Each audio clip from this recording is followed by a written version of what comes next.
update sa ating ampalaya. Thank you Lord. So pila ni ting? Kaupat pa. Ano pa guys, fourth harvest ng ating Galaxy Max. Thank you Lord. So thanks God sa ating ampalaya. Happy New Year. Time check alas 10. After namin dito mag-harvest ni Magic Kinting, punta pa kami doon sa sitaw. Ano yun? Makapas mo yun. Sitaw star pass mo.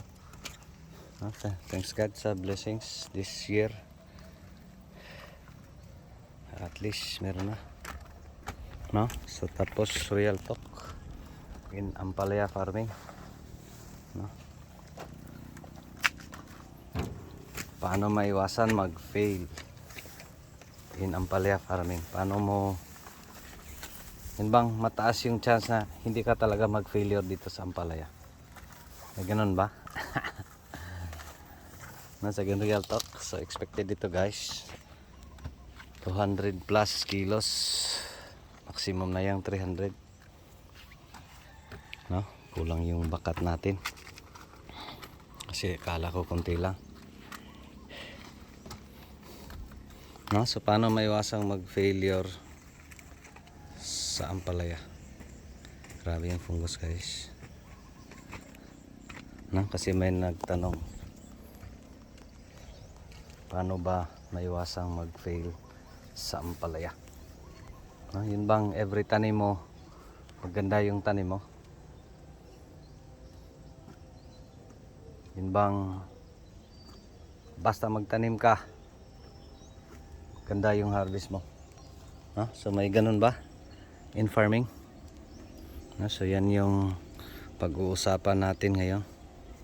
Para ano yung camera ko, madilim. Ayan. No? So paano maiwasan magka-fail? No? Isa yan sa mga dapat i-considera. Ano for sa akin is isa yan sa iniiwasan ni maski kahit sino mang farmer. No? So shout out sa ating mga investors na iniiwasan na mag-failure. No? Wala namang gusto, kahit sino naman. Wala namang gustong mag-fail. Pero sa atin is yung mga learnings natin na ating ibabahagi today, paano maiwasang mag-failure sa farming or specifically dito sa ampalaya farming is napaka-vague or napaka-lawak, no? Lawak ng pwede mangyari, no? Daming mong mga variables na i-consider. Of course, pag gusto mong every tanim mo, no? So every tanim mo dito sa ampalaya ay maganda. So isa sa tututukan mo is yung panahon, no? Yung panahon talaga. Kasi dito is yung sakit. Ano din dito sa panahon, yun nga yung issue is yung di na natin alam kung kailan uulan, kailan yung tag-ulan, kailan yung tag-init, no? Because of climate change. Pero sa atin is kung gusto mo talaga, the best yung alam mo yung panahon, no? Kasi yung kalaban dito sa farming is yung panahon talaga. Bakit? Kailan ka magtanim, no? Kasi best sa kahit anong tanim is best sa kahit anong gulay is yung ulan init talaga, no? Kung init man, sobrang manging init, dapat may irrigation ka. Ganon. Pero dito sa atin is wala tayong ganon, no? Wala tayong ganyan. So mahirap, no? So going back is doon sa panahon. So isa sa i-consider natin is yung panahon, no? So kailan ba best time magtanim ng ampalaya? Yan yung tanong. Maulan ba o tag-init? So ano natin, i-separate natin yung tag-ulan at saka yung tag-init. Gagawin nating tatlo. Tatlo ka season. Tag-ulan, tag-init, at saka yung fair weather. No? Yun bang may ulan, may init. Yung bang pantay lang, ay yung bang balance lang. Na hindi na kagaya ngayon. Yung ulan, ano na dito? More than 2 weeks straight. No? So, that's not, yun bang hindi yan maganda dito sa farming, lalo na sa Ampalaya. Pag sobrang ulan, di pwede. No? So doon tayo sa doon tayo sa init. So ano ba yung i-expect mo? Ting napakainit yung panahon. No? So isa yan sa kailangan mong tututukan. No? Kasi pag sobrang init yung panahon, chances yung insekto. No? Yan yung problema. Kasi yung insects, grabe silang makamultiply. Ting mainit yung panahon. No? So tapos pag yung area mo, gaya dito, no? Kasi iba dito yung init, mag-straight ng 3 weeks. Wala. No? Tapos yung mga ano pa, di natin nakita-kita first. Kaya ito, grabe yung problema. But despite that, ito. No? So lumalaban ang ating mga tanim. No? Di man yun bang kagandahan na extremes. Pero again dito is may chance, no? Unlike ng dati, wala, mahirap. No? So tapos variety, mag-matter din 'yan. Yung pagpili mo ng variety na itatanim. No? So pag tag-init, dami mong problema. So number 1 yung problema mo, insekto. Second is yung patubig. Dapat may irrigation ka. No? Pero din yung tag-init, yan din yung best time. Pag may enough kang patubig tapos makontrol mo yung mga insekto, yan din yung best time. Paano, yun bang paramihan talaga ng bunga. Kasi hindi mas stress yung tanim sa ulan, yung mga ganon. Pero yung tututukan mo is yung enough yung patubig mo at saka dapat yung pagkontrol ng mga insekto. Kasi tuwing tag-init, tuwing mahaba yung init, grabe yung mga insekto mag-multiply. No? So tapos tag-ulan naman. So yun lang mga basic, no? So sa tag-init. No? So pag sa tag-ulan naman, fungus, no? So dito, ayan, grabe. Bakit dito sa atin is iba to? Kasi nga grabe infestation sa insekto dati, no? So may mga kagat yung mga dahon na, tapos madalas yung ulan. So di mo talaga, maski everyday mo pa yan paliguan, mahirap, no? So yan, so tag-ulan, isa din sa kailangan mong tututukan. Again, grabe yung fungus guys dito sa ating may mga grabe talaga extremes. Isa din sa tututukan mo pag sobra yung ulan is yung wilting, no? Mayroon pang isa maliban sa wilting, yung wala, pareho lang din ang nag-wilting yung tanim mo, yung little leaf, no? Doon sila papasok sa tag-ulan. No, mayroon tayong ano diyan, mga 2 kapuno, no? Pero iniwasan natin, kinontrol natin, magawa lang tayo ng separate video paano i-control yung little leaf. No, so yan yung kailangan mong tututukan. Next is yung yan sa tag-ulan. Next is yung pinakaganda magtanim is yung fair. Yung bang pantay-pantay lang, uulan, iinit, no? Uulan, iinit. Yung mga ganon. Pero yung tanong is, meron pa bang panahon na ganon? Siguro in some areas, no, like dun sa mga kaibigan natin, shout out sa mga kaibigan natin sa Bukidnon, no? So dun sa kanila parang okay pa yung panahon, no? Dun sa kanila yung ulan, ano lang yan, parang walang tag-init doon. Shout out sa mga taga Bukidnon. Ano na yun, maguguluhan na yun sila, mag-worry na yun sila pag walang ulan in a week. Dito sa atin, mabot ng 3 weeks. May times pa na umabot ng 45 days, no? Yung init. So pahirapan. Area. Best pag andun ka sa area ng mga ganon, okay pa. So maganda sa iyo. Pero again, in the real world in farming, sa atin is ayun nga, pinag-uusapan natin yung klase-klase ng panahon. In the real world dito sa farm is paano mo kasi pag magtanim ka lang yung fair weather na walang ulan, init. Dito sa area natin siguro entire year hindi ka makatanim. Bakit? Walang ganon. No? So dapat ang gagawin mo is paano mo labanan yung mga panahon na sobrang ulan or sobrang init. The best pag may good, yung fair weather na wow, ang ganda ng panahon, ulan, init, yung mga ganon.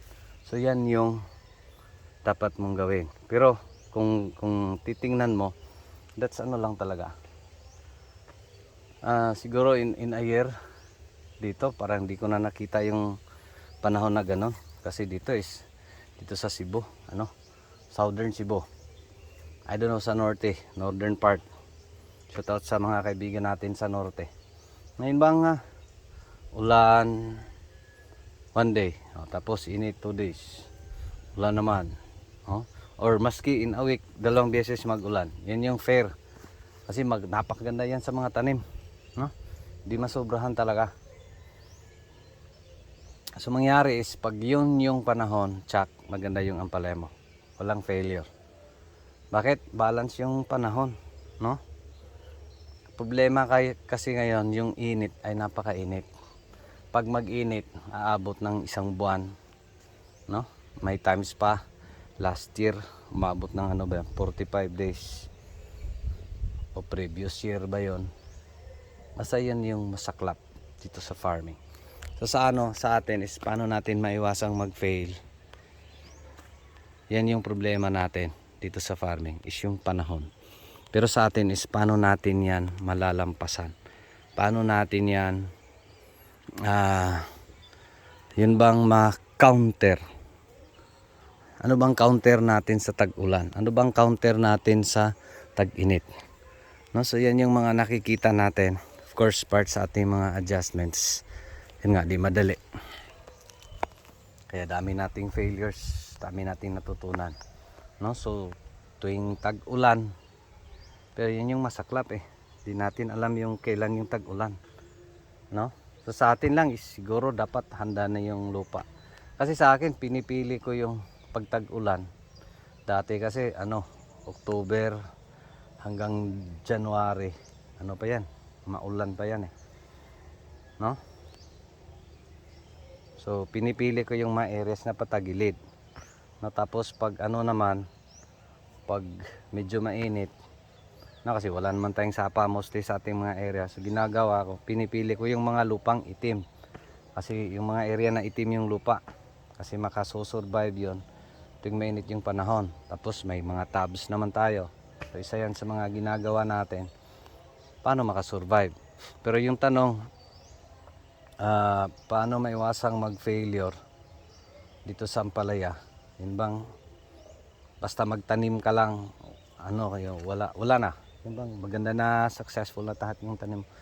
Yan yung mahirap kasi yung panahon yung kalaban. Mahirap hanapin yung panahon na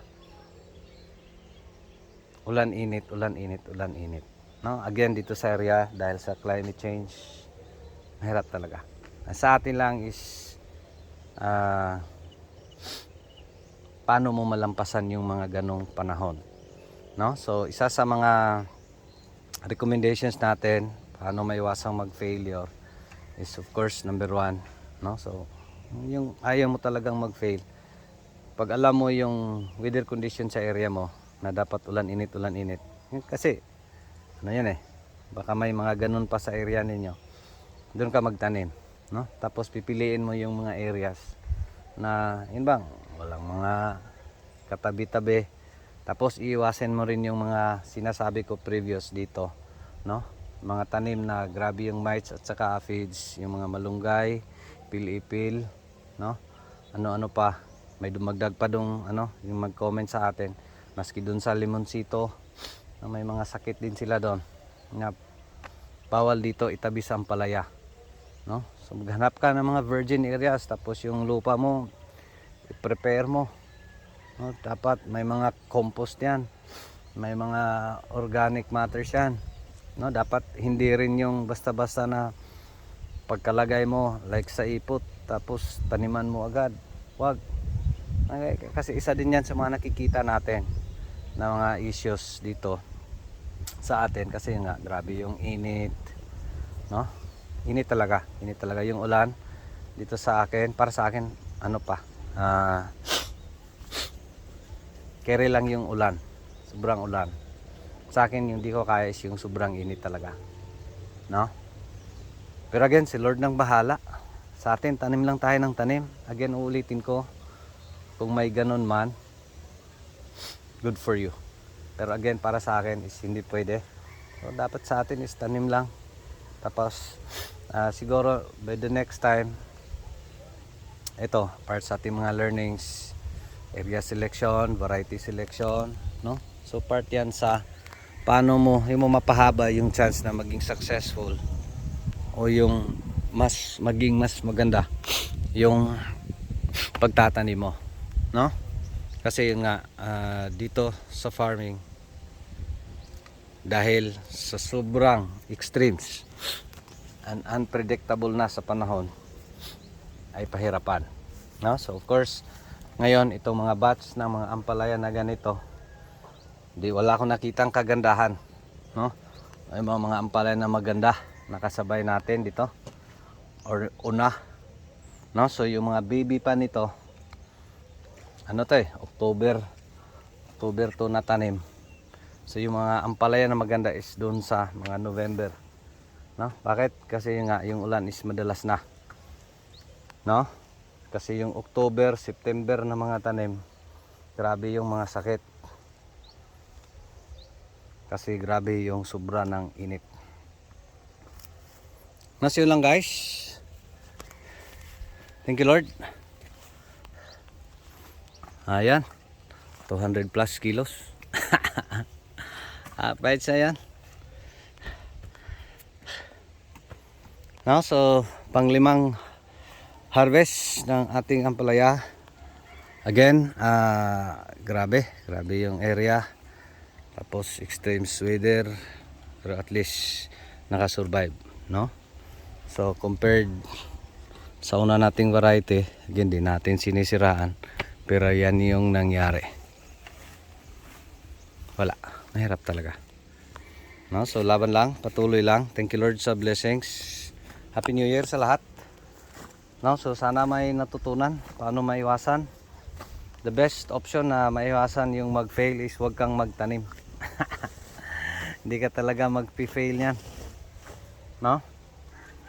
Pero again sa atin is hindi yan yung buhay ni farmer, no? Sa atin is paano natin yung mga ibang paraan, paano natin malampasan yung mga ganong weather condition. Kasi nga yan yung buhay na natin in farming. Pag wala kang tanim, of course wala rin, no? So dito is dami tayong mga kailangang i-adjust, no? Weather condition, yung area, mahirap, ulan, init. Buti ngayon mainit na, thanks God sa init, no? So yun lang, maraming salamat. Ito pa rin si Jupilo Farmer, anak di Matoy, ang farmer nga gwapo, suhito, may kahibalo pa nagsaba kay manoon pa ko. Daghang salamat and God bless. Thank you Lord. God bless everyone. Ano lang guys, 200 kilos, 200 plus. Paits na yan. Thank you Lord.